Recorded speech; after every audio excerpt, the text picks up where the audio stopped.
Here we are down in the garden, September 2nd, 2011, 5 days after Hurricane Irene. Looks like there's a lot of devastation. This area was under many feet of water, perhaps 5, varying from the shallow end of the garden here to the high end down here. So we're going to go see if there's anything left. One thing we notice that this road is clearly higher than the garden. It's on both sides of it. Tractor's already been here.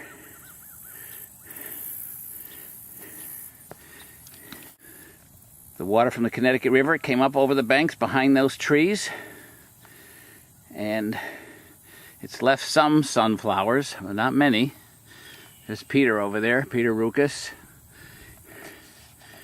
analyzing what's left of his crop.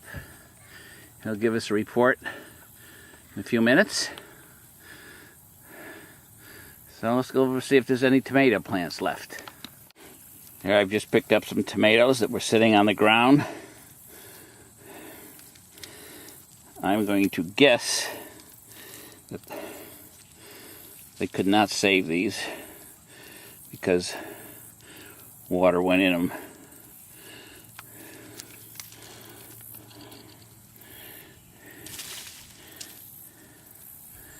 But I don't know that. I have to see what Kim says. We had a 30-gallon rain barrel right over there where those concrete blocks were, and it was full of water. And we can see it's been washed about 30 feet away, and there it sits in an upside down.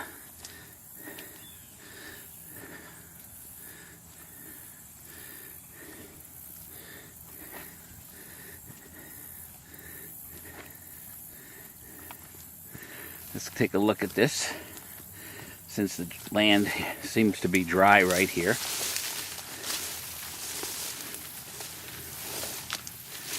There's a 55-gallon drum, which was full of water. I don't see the blue 30-gallon. Oh, yes, I do. Down in the field. So we still have it. Didn't wash away. That's what the Swiss chard looks like. Just might be salvageable. I don't know.